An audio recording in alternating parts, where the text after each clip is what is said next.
Dan untuk mengulas perkembangan kasus Jiwasraya ini kami sudah tersambung bersama dengan Agung Firman Sampurna, Ketua Badan Pemeriksa Keuangan BPK Republik Indonesia. Pak Agung, selamat siang untuk Anda. Selamat siang. Kita ingin tahu apa sebenarnya Pak isi buku Jiwasraya yang jelas-jelas memperlihatkan ada upaya perampokan berjamaah yang sudah merugikan banyak nasabah dan juga negara selaku pemegang saham.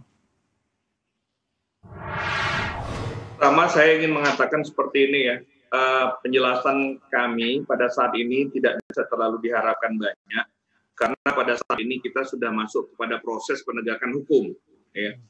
Dan proses penegakan hukum itu sudah masuk kepada ranah pengadilan. Kami sampaikan ini mengganggu proses penegakan hukum yang sudah sampai ke pengadilan tersebut. Namun penting untuk dipahami bahwasanya yang kami bantu proses penegakan hukumnya sebagaimana yang telah kami lakukan dalam dua hal. Yang pertama adalah terkait dengan perhitungan kerugian negara yang telah disampaikan atau diserahkan kepada pihak aparat penegak hukum, dalam hal ini adalah kejaksaan, itu terkait dengan penyimpangan dalam proses pengelolaan saham dan reksadana PT AJS yang sebagaimana kita ketahui bersama telah mengakibatkan terjadinya kerugian negara sebesar 16,68 triliun rupiah. Di kami sendiri masih berjalan ya supaya kemudian konstruksi kasus dari Jiwasraya ini dapat diungkap secara utuh. Jadi kami juga melakukan audit investigasi dan audit investigasinya itu sendiri belum berakhir, masih terus berjalan. Demikian sejauh ini. Pak Agung, sekarang kita ke nama Beni Cokro, Bencok. Langkah BPK sekarang untuk melaporkan Beni Cokro atas pencemaran nama baik. Alat bukti apa saja yang sudah disiapkan sampai hari ini? Ya, sebenarnya kan orang kan kalau ada perbuatan melawan hukum itu kami kan posisinya adalah saksi ya, melihat, mendengar ya seperti itu dan mengalami. Saya tidak mendengar Beni Cokro langsung, tetapi lewat rekaman yang teman-teman media buat, salah satunya dari CNBC ini, kami mendengar dan melihat bahwasannya yang bersangkutan mengaitkan pimpinan Badan Pemeriksa Keuangan yang dituduhkan kemudian mencoba melindungi atau kelompok usaha tertentu terkait dengan kegiatan ini, terkait dengan masalah atau kasus kerugian di Jiwasraya, dan itu kami laporkan karena itu sudah masuk kepada lingkungan pencemaran nama baik. Beni Cokro memang melakukan dan kemudian dalam proses penegakan hukum yang dilakukan oleh BPK adalah PKN, dan dalam proses PKN tersebut BPK itu tidak dalam posisi bisa melindungi siapapun. BPK dalam posisi tidak bisa melindungi siapapun. Pak Agung, bisa diupdate ini terkait laporan BPK ke Bareskrim, ini sudah masuk laporannya di hari Senin. Menurut Anda apakah laporan baru tidak akan tumpang tindih Pak atau overlap dengan proses hukum yang saat ini dihadapi Beni Cokro sendiri terkait dengan Jiwasraya? Proses hukum yang dihadapi Beni Cokro kan terkait dengan masalah Jiwasraya. Sedangkan yang kami sampaikan ini terkait dengan tuduhan pencemaran nama baiknya. Jadi kami menganggap juga Beni Cokro ini mencoba mengaburkan kasusnya, ya, mencoba mengaburkan kesalahan-kesalahan atau masalah yang dia buat dalam kasus ini. Nah, tetapi di atas semua itu masyarakat perlu mengetahui bagaimana sebenarnya posisi Badan Pemeriksa Keuangan di dalam perhitungan kerugian negara. Sebagaimana yang kami jelaskan bahwa perhitungan kerugian negara itu berbeda dengan audit atau tingkat pemeriksaan yang lainnya. Dalam pemeriksaan kerugian negara, posisi BPK itu menunggu, ya posisinya pasif. Jadi konstruksi hukumnya, konstruksi perbuatan melawan hukumnya sudah disiapkan oleh aparat penegak hukum. Dalam kasus ini adalah kejaksaan, dan kemudian sudah juga ditetapkan sebenarnya tersangkanya. Posisi Badan Pemeriksa Keuangan ya persis, ya tugas kami hanya menghitung saja. Memang dalam perhitungan kerugian negara tersebut ada pihak-pihak yang dianggap bertanggung jawab. Datanya kami dapatkan dari aparat penegak hukum dan juga ada beberapa di antaranya yang kebetulan dari tahun 2018 kami juga sudah melakukan semacam penelitian informasi awal terhadap kasus ini. Ya, gambarannya seperti itu. Jadi kami nggak dalam posisi melindungi A, B, atau C. Kami ikuti apa yang sudah suratnya disampaikan kepada kami, kemudian kami melakukan gelar perkara terhadap posisi kasusnya. Kan ini tadinya di penegakan hukum Kejaksaan Tinggi Jakarta Pusat ya, Kejaksaan Tinggi dan Jakarta Pusat, Kejaksaan Tinggi Jakarta Pusat, kemudian diambil alih oleh Kejaksaan Agung, kemudian dibuat gelar perkara dengan terlebih dahulu ditetapkan tersangka penyidikannya, tahapannya sudah tahap penyidikan, karena PKN tidak bisa dilakukan sebelum tahap penyidikan. Jadi penyidikan dulu, kalau sudah tahap penyidikan itu artinya sudah ada tersangkanya, baru kemudian PKN dilaksanakan. Nah, kalau dalam posisi yang seperti ini, bagaimana caranya BPK melindungi seseorang? Sudah given. Namun demikian penting untuk kami jelaskan di sini adalah kami juga sangat mendukung dalam hal ini kejaksaan untuk mengungkap kasus ini. Kami sendiri sudah memulai auditnya dan kemudian PKN ini memboost kami, mendorong kami, mengencourage kami untuk kemudian melaksanakan terus audit investigasi ini dengan cakupan yang lebih luas. Seperti itu gambarannya. Dengan tegas Anda katakan berarti dasar tudingan Beni Cokro terhadap BPK yang telah melindungi Bakri Group adalah salah. Selain yang sudah Anda jelaskan di awal tadi, apa saja ini Pak perisai berikutnya dari BPK yang sudah dipersiapkan untuk melawan pandangan dan juga tudingan dari Beni Cokro ini mengenai dalam tanda kutip perlindungan tadi? Ya nggak, saya pikir nggak ada yang perlu dipersiapkan. Kan jelas datang kepada BPK itu adalah permintaan dari aparat penegak hukum untuk melakukan perhitungan kerugian negara. Pada saat datang, konstruksi perbuatan melawan hukumnya sudah ada, tersangkanya sudah ada. Kita datang situ melakukan gelar perkara atau ekspos. Kita lihat apakah kemudian berdasarkan wewenang yang kita miliki itu actus reus atau perbuatan melawan hukumnya itu jelas. Ternyata jelas kita lihat. Kemudian kita juga mendengar dari kolega kami dari kejaksaan bagaimana dengan niat jahat di dalamnya, ya. Apakah kemudian mens rea-nya jelas-jelas udah ketemu. Jadi ketika mens rea-nya ketemu, ya udah kita dukung, kita siap hitung, ya. Mereka sudah siapkan, konstruksinya udah siap, ya. Perbuatan melawan hukumnya jelas, ada tersangkanya, kita hitung. Tinggal lagi kemudian data-data yang dibutuhkan. Jadi nggak ada yang kita persiapkan, nggak ada. Ngawur aja kalau menurut pendapat saya. Wong barang udah ada kok. Posisi kami ngitung. Di mana posisi orang ngitung kemudian dia nggak melindungi? Ini kan logikanya udah nggak masuk. Baik, tapi nggak apa-apa. Kita penting untuk jelaskan ini ke masyarakat. Ya, kita perlu klarifikasi lebih lanjut lagi statement-statement tegas apa yang disampaikan oleh BPK. Tapi Pak Agung kita tahan terlebih dahulu. Ya, Pak Agung Firman Sampurna, terima kasih Anda masih bersama kami. Pertanyaan berikutnya yang perlu diklarifikasi. Kemudian sekarang Pak, adakah BPK akan mengaudit grup Bakri? Kami perlu menegaskan bahwasannya audit yang kami lakukan itu kan tidak kepada pihak yang bukan pengelola keuangan negara. Yang kami lakukan itu adalah pengelola keuangan negaranya. Dalam hal ini, pada saat kami melakukan pengelolaan itu kepada badan usaha milik negaranya, kepada otoritas jasa keuangannya. Jadi pihak yang kami audit, subjek audit kami itu adalah pengelola keuangan negara. Nah, dalam proses audit tersebut ada pihak-pihak terkait, ya. Ada pihak-pihak terkait. Misalnya kalau kita bicara Jiwasraya, ada manajer investasi dan lain sebagainya. Yang di audit kami dari awal, dari 2006 sampai dengan tahun 2008, sebenarnya semua nama-nama yang dipersoalkan itu sudah sempat kita lakukan auditnya. Kami memahami betul persoalannya. Ya, sejauh yang kami pahami dan sejauh yang dijelaskan oleh teman-teman kolega kami dari penegak hukum, mana yang kemudian masih merupakan kerugian korporasi, mana yang kemudian menjadi kerugian negara. Jadi satu kerugian korporasi itu kalau dia tidak ada perbuatan melawan hukum, tapi kalau sudah ada perbuatan melawan hukumnya dia jadi kerugian negara. Nah, kerugian negara yang sudah diidentifikasi ya yang sudah dilakukan oleh teman-teman dari Kejaksaan Agung inilah. Jadi BPK nggak bisa dong audit yang namanya perusahaan swasta, tapi kami boleh pemeriksaan terhadap pengelola keuangan negara yang kemudian juga apabila ada pihak terkait di dalamnya kami lakukan pendalaman terhadap pihak terkait tersebut. Baik. Seperti itu. Tim BPK juga sudah menghitung besaran kerugian negara setelah ada 6 tersangka yang ditetapkan. Nah, ini selanjutnya Pak, bagaimana dengan adanya tersangka-tersangka baru khususnya 13 manajer investasi ditambah juga dengan pejabat OJK. Kira-kira gambarannya akan seperti apa nanti kerugian negara di hadapan di report? Kalau dari segi kerugian negaranya sudah ditetapkan nih, kerugian negara itu kan angka yang nyata dan pasti jumlahnya. Jadi sudah. Namun demikian siapa saja yang terlibat. Baik Badan Pemeriksa Keuangan maupun Kejaksaan kan terus bergerak nih. Saya tadi katakan dalam berbagai kesempatan kami sampaikan bahwa konstruksi kasus ini besar, cakupannya itu luas, bukan hanya kelembagaan Jiwasraya, tetapi yang terkait dengan otoritas jasa keuangan, yang terkait dengan otoritas bursa, yang terkait juga dengan Kementerian BUMN, yang juga terkait dengan beberapa BUMN yang terkait dengan Jiwasraya, dan itu semua sedang berjalan.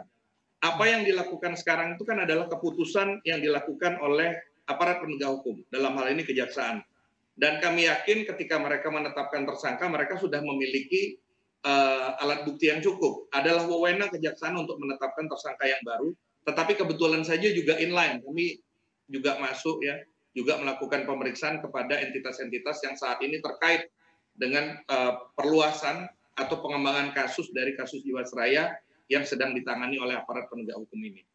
Ya, BPK Badan Pemeriksa Keuangan juga memberi rekomendasi serta kesimpulan harus segera ada perbaikan sistem pasar modal di Republik Indonesia. Bisa dielaborasi lebih detail Pak mengenai hal ini, rekomendasi-rekomendasi yang sudah diberikan.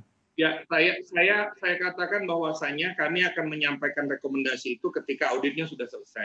Ya, tidak itu audit itu rekomendasi itu diberikan ketika auditnya belum ada. Namun sebenarnya tujuan barangkali tujuan besar dari pengungkapan kasus Jiwasraya ini terkait dengan niat kami untuk melindungi nasabah dan juga investor. Jadi ke depan kami berharap mereka yang menjadi nasabah dalam lembaga-lembaga pengelola dana publik akan dilindungi, ada pengawasan yang lebih efektif dari otoritas yang melakukan pengawasannya, baik itu otoritas jasa keuangan maupun otoritas bursa, sehingga mereka akan kecil kemungkinannya, kecil mendapatkan resiko, meminimalkan resiko mereka menjadi korban dari tindak pidana kecurangan atau fraud. Kemudian kami juga ingin memberikan pesan yang kuat bahwasanya dengan audit yang kami lakukan ini, kita di Indonesia ini kita melindungi investasi. Siapapun yang akan berinvestasi di Indonesia itu dilindungi secara hukum. Jangan khawatir. Jadi kalau ada masalah seperti ini, negara itu tidak diam. Nah, sebagai salah satu instrumen negara ini, Badan Pemeriksa Keuangan akan melakukan upaya untuk mengungkap masalah sehingga kita dapat mendapatkan bagaimana kemudian solusinya. Mengenai masalah apa yang akan kami lakukan, kita sama-sama tahu bahwasanya di dalam kegiatan yang terkait dengan pasar modal ini ada berbagai macam tindak pidana ya. Ada penipuan di dalam situ, kemudian ada manipulasi, kemudian ada perdagangan orang dalam. Nah, arah rekomendasi kami itu adalah bagaimana kemudian membangun satu sistem pengawasan yang dapat memitigasi resiko ini. Di mana risiko terjadinya penipuan, risiko terjadinya manipulasi harga, manipulasi pasar, maupun perdagangan online atau insider trading itu dapat diperkecil, ya, dapat dibuat sekecil mungkin, rendah mungkin, dan ada pada tingkat di mana baik kemudian pengawasnya, otoritas bursa maupun investor itu bersama-sama berupaya untuk mengidentifikasi, memerangi masalah ini. Ke depan kita harapkan agar pasar modal dan seluruh instrumen jasa keuangan kita dapat dipercaya dan dapat menjadi salah satu pendukung dari investasi di Indonesia ini. Kurang lebih seperti itu arahnya. Pak Agung Firman, kami harap. Saya masih bersama Agung Firman Sampurna, Ketua Badan Pemeriksa Keuangan BPK Republik Indonesia. Pak Agung, mari kita breakdown lebih detail lagi hal-hal esensial apa saja yang perlu kita ketahui yang diperiksa dalam lanjutan pemeriksaan investigatif di Kementerian BUMN, kemudian ada OJK dan juga BEI dalam kelanjutan kasus Jiwasraya ini. Ya, sebenarnya sedang jalan ya. Saya tidak dalam posisi sebenarnya untuk bicara membuka strategi pemeriksaan kami, tapi pastinya adalah hal-hal terkait dengan perbuatan melawan hukum atau pelanggaran terhadap ketentuan perundang-undangan yang mungkin dilakukan dalam proses penempatan dana di Jiwasraya ini. Jadi kan ada sejumlah badan usaha milik negara yang ikut terlibat di dalamnya. Keterlibatan tersebut akan dilihat sudah barang tentu. Kalau diperiksa sama Badan Pemeriksa Keuangan Republik Indonesia itu tidak berarti kemudian dia salah, tapi kan kita perlu melakukan pengujian sejauh mana sistem pengendalian internal sudah diterapkan, kemudian apakah terjadi sejauh mana kemudian kepatuhan terhadap ketentuan perundang-undangan terkait dengan keputusan-keputusan korporasi maupun keputusan kebijakan badan usaha milik negara sendiri.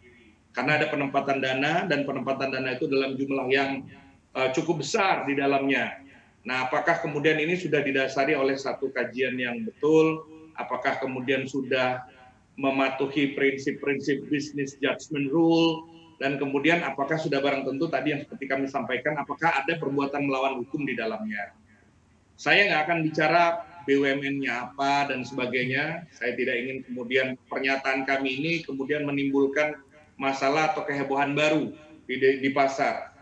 Tetapi saya ingin menyampaikan bahwa dengan apa yang kami lakukan ini kami ingin bahwasanya mereka yang menjadi nasabah, menjadi investor menjadi lebih nyaman, menjadi lebih tenang, karena apapun yang mereka lakukan di sini kami itu ada. Jadi negara itu ada, negara hadir, negara kemudian melindungi mereka yang baik menjadi nasabah, sudah barang tentu warga negara Indonesia yang menjadi nasabah maupun investor di instrumen jasa keuangan ini, baik di asuransinya maupun di pasar modalnya.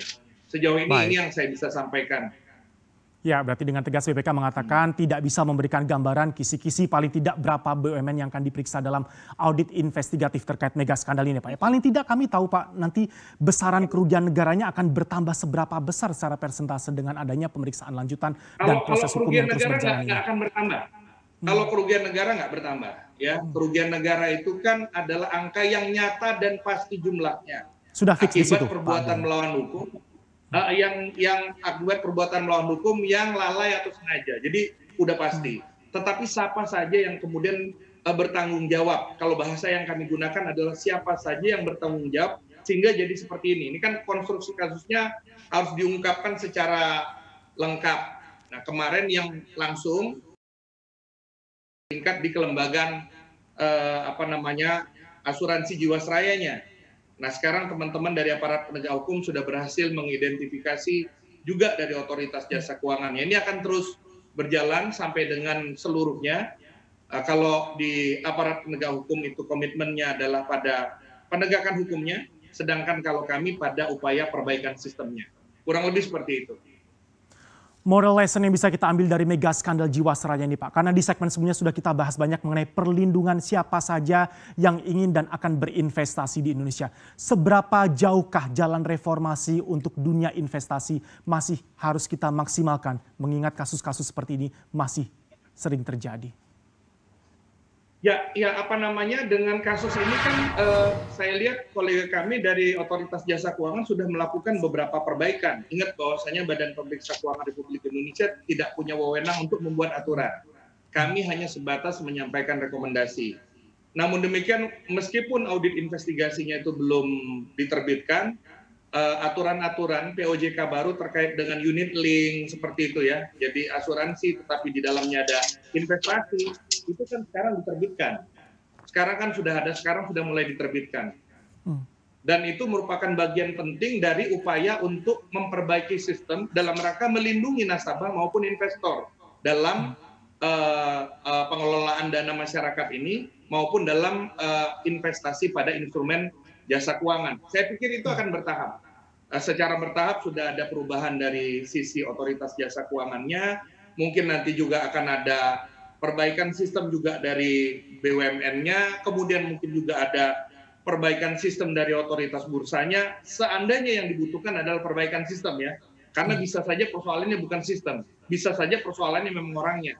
Oleh karena itu dibutuhkan audit. Siapa saja yang bertanggung jawab masalahnya, bagaimana kemudian upaya kita untuk mengatasi, memitigasi resiko dan kemudian mengatasi masalah yang timbul akibat dari hal-hal yang seperti ini. Kurang lebih seperti itu. Lesson learned berhasil kita dapatkan dan ini sangat berharga. Agung Firman Sampurna, Ketua Badan Pemeriksa Keuangan Republik Indonesia, eksklusif untuk CNBC Indonesia. Pak Agung, terima kasih banyak. Jaga kesehatan selalu. Selamat siang.